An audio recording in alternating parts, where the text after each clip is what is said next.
The Aaron Rodgers saga has taken yet another dramatic twist, and now we finally have a clear picture of how the four-time NFL MVP ended up wearing black and gold. Pittsburgh Steelers fans have been on a roller coaster ride for months, wondering who would be under center in the 2025 season, and now that question has been answered with the arrival of one of the most polarizing quarterbacks in NFL history. But this wasn't some spur-of-the-moment signing. No, this was a calculated move that started quietly behind the scenes and slowly built up to what we now see as the Steelers' biggest quarterback acquisition in over a decade. According to a new report from Sports Illustrated, the Steelers began internal conversations about Rodgers right after the season ended. They had already decided to move on from Russell Wilson. That experiment didn't pan out the way they had hoped. And while there was still interest in keeping Justin Fields around, it was never with the intention of handing him the starting job. The front office wanted to bring Fields back on a backup level. Contract, hoping he'd compete for the job instead of being guaranteed anything. But let's be honest here, if another team came forward and offered Fields a big contract along with the promise of being their franchise guy, Pittsburgh was never going to match that. And that's exactly what happened. The Jets came in swinging, offering Fields a massive deal worth $20 million per year, with the full backing as their starting quarterback. Fields jumped on that opportunity, and just like that, the Steelers moved on without any hesitation. Now, while all of that was playing out, Pittsburgh did kick the tires on Matthew Stafford. They had some preliminary discussions with the Rams, but the feeling inside the building was always that Stafford didn't want to leave Los Angeles. He has his roots there, and prying him away wasn't going to be easy. So once that option faded, the focus shifted to Rodgers. And that's when things started getting real.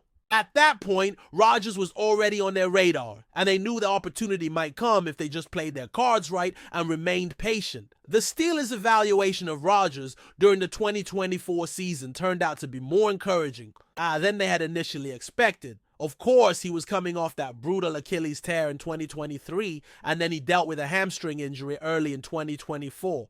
So physically, he was still working his way back, and the Jets' offense was an absolute mess during that stretch. No run game, no consistency on the coaching staff, and a defense that somehow went from elite to bottom 10 in just one season. But despite all of that, Pittsburgh scouts saw flashes of the old Rodgers. The film showed enough glimpses of his timing, accuracy, and leadership that they felt confident he could bounce back in a stable environment. In fact, if you look at Rodgers' numbers from 2024, they were surprisingly close to his 2022 stats in Green Bay.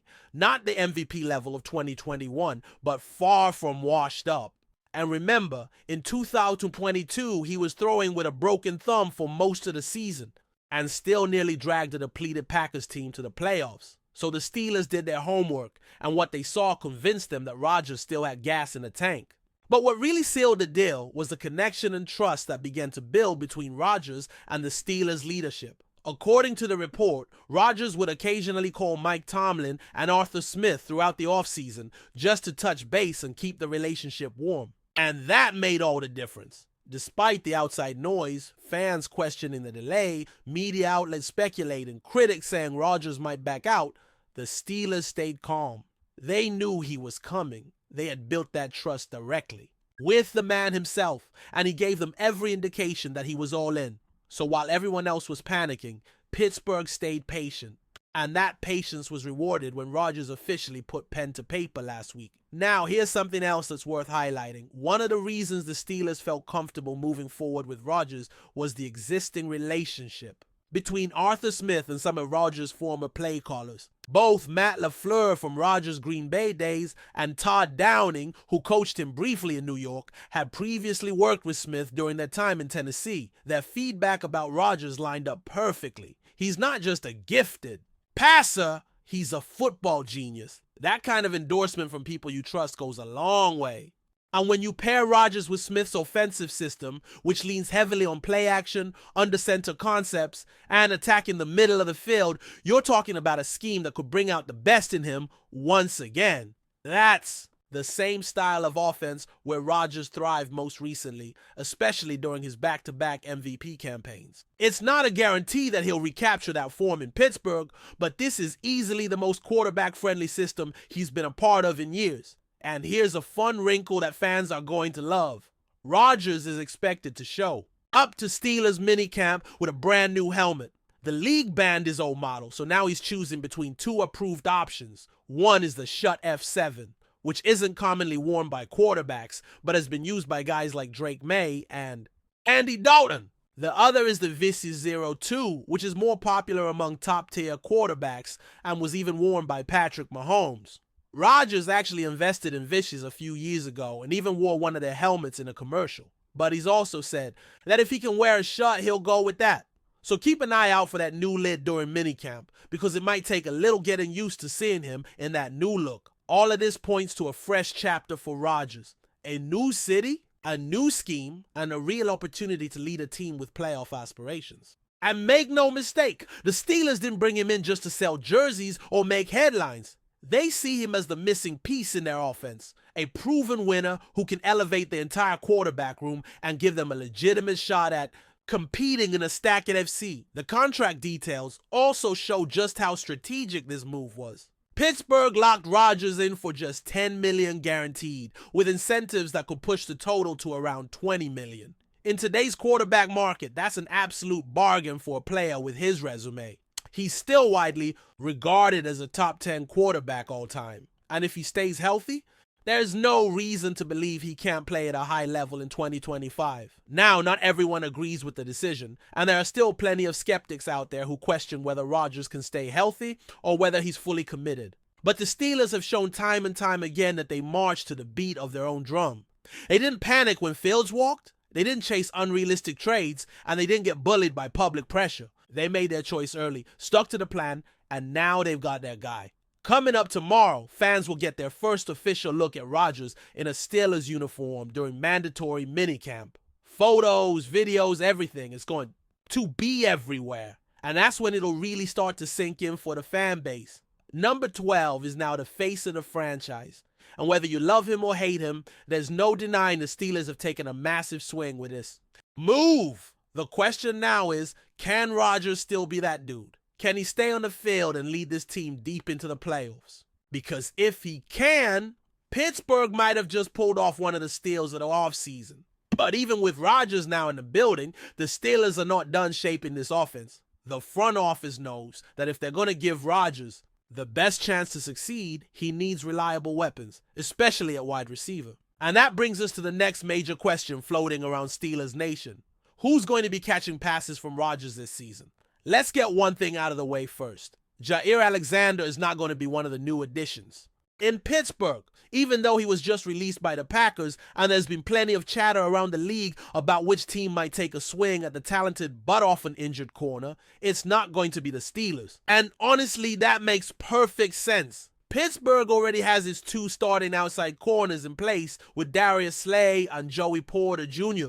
And they're not about to bring in a high-profile name just to complicate the depth chart or create tension in the locker room. Alexander is going to want a guaranteed starting job and likely a big contract. And the Steelers simply don't have the interest or the cap flexibility to go that route. Their priorities lie elsewhere. But before we dive in, don't forget to subscribe to Steelers Nation Central and hit the like button on this video.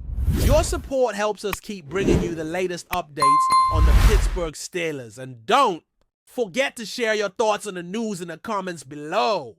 In a move that's left NFL insiders buzzing, whispers are growing louder that veteran wide receiver Keenan Allen may have signed a lightning-fast deal with the Pittsburgh Steelers. While nothing has been officially confirmed by the franchise, sources close to the situation suggest Allen is on his way to Heinz Field, sending shockwaves through the league and igniting speculation about a bold new direction for Mike Tomlin's offense. Allen, who has long been a staple of reliability and route-running precision during his years with the Chargers, had seemingly quieted down in recent months amid swirling rumors of retirement or a return to Los Angeles. But now, insiders suggest that a late-night meeting with Steelers representatives may have sealed an unexpected pact, one that could change the dynamics of Pittsburgh's offensive game overnight. If the deal is indeed real, it would be a clear signal that the Steelers are shifting into win-now mode. With a strong core of young receivers already in place and a renewed focus on quarterback development, Allen's arrival would inject a veteran presence into the locker room and provide a proven target in clutch situations. His chemistry with emerging quarterbacks could be the X factor the Steelers have been searching for in their bid to reclaim AFC dominance. Adding to the intrigue, rumors hint that Allen didn't just sign a contract, he allegedly promised to revolutionize his Tomlin's attack, hinting at a more dynamic, multi-layered passing strategy that breaks away from the conservative schemes seen in recent years. Could we be witnessing the first signs of a Steelers offense built to challenge the explosiveness of teams like the Chiefs and Bengals? As fans and analysts alike scramble for confirmation, all eyes are now on Pittsburgh. Is this just off-season smoke? Or is a new era about to dawn in the Steel City? One thing is certain, if Keenan Allen really is donning black and gold, the NFL landscape just got a whole lot more interesting. That's it for this update. If you enjoyed the video and want to keep receiving exclusive news about the Pittsburgh Steelers, make sure to subscribe to Steelers Nation Central and give this video a like. We always look forward to hearing your comments and opinions. See you in the next video.